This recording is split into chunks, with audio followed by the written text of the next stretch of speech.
let me talk to some of the folks around here. Maybe there's, I don't know.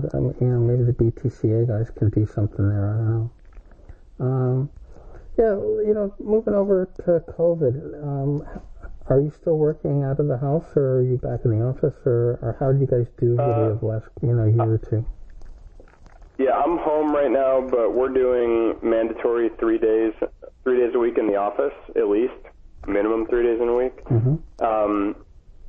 We were early on in this regard. We started going back to the office on a voluntary basis in summer of 2020, and then this year we've kind of gone back and forth between mandatory 3 days, back to voluntary, and now we're mandatory 3 days, which is going through the end of the year. So not sure what's going to happen next year. I think it's either going to be permanent 3 days a week in the office, maybe just kick the can and extend this period of 3 days for another quarter or two and then make a final determination, or maybe go to 4 days in the office. I don't think it's going to be 5 days.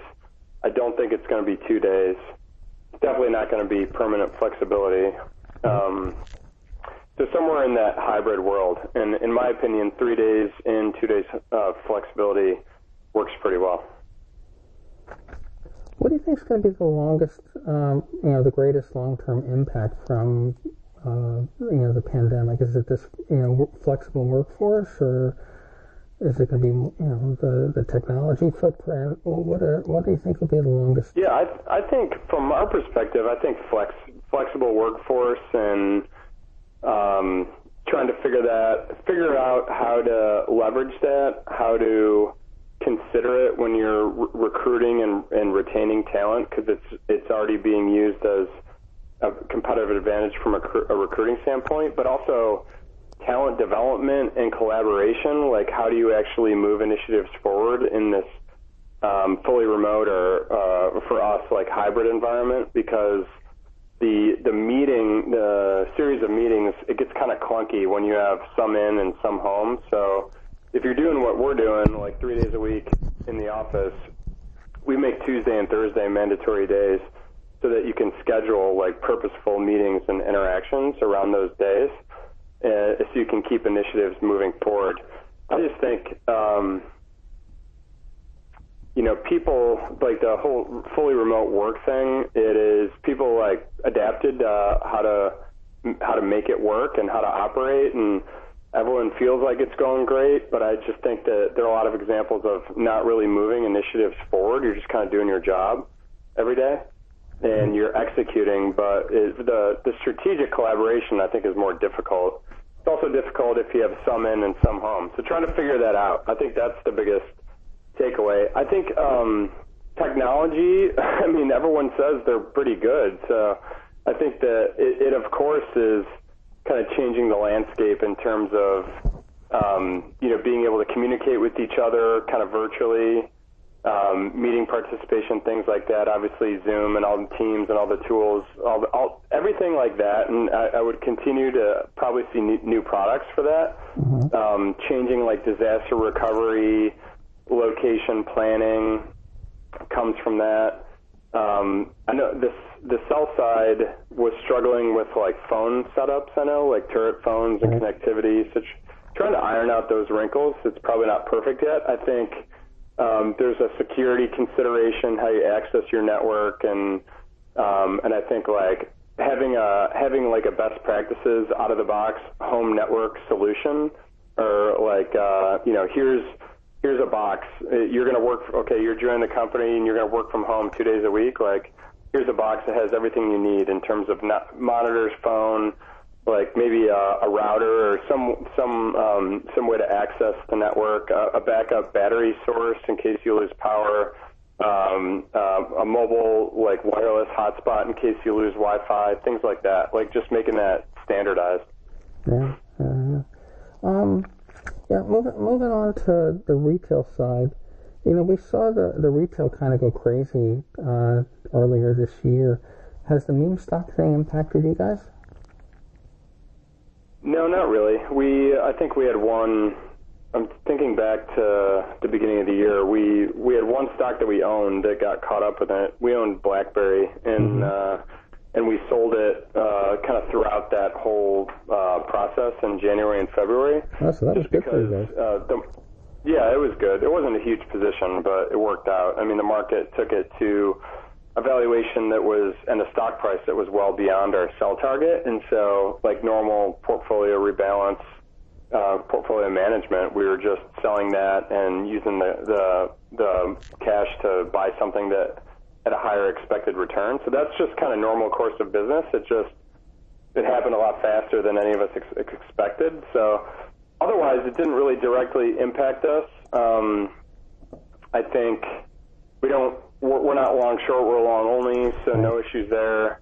I think, we're monitoring like the market structure commentary and recommendations and the SEC letter on GameStop and all that, and in case there's going to be any sort of change, but don't have a strong opinion on like payment for order flow or the internalization or off-exchange liquidity by the wholesalers.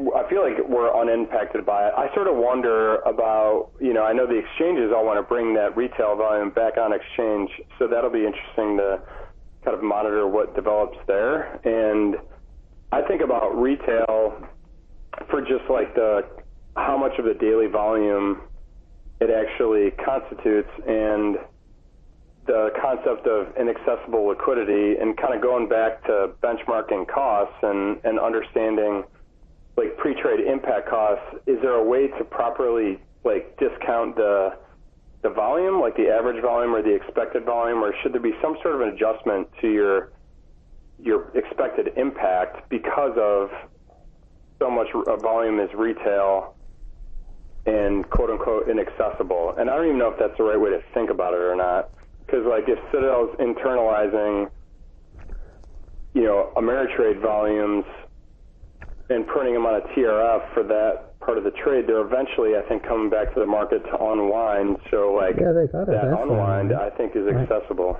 Right. They eventually have to unwind. I don't think these guys take in a way, theoretically, it's accessible from there. Right. It's super fragmented, and you might have to pay a little more for it, but yeah.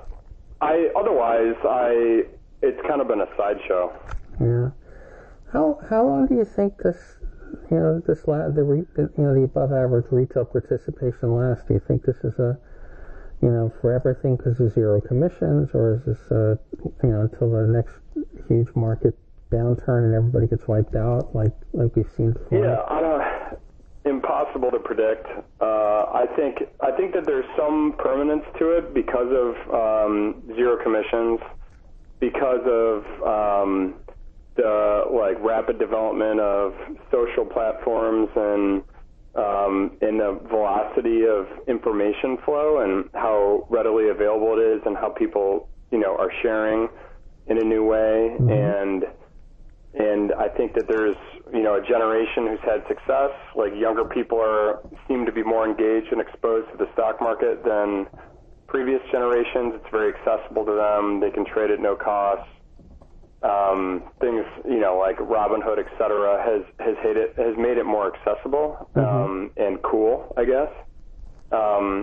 And there's only one that sort of generation has to experience losses to test whether this sort of engagement is going to be permanent. Mm-hmm. And you need to have cut off all the stimulus supply and have a market correction, and then kind of see where it shakes out from there.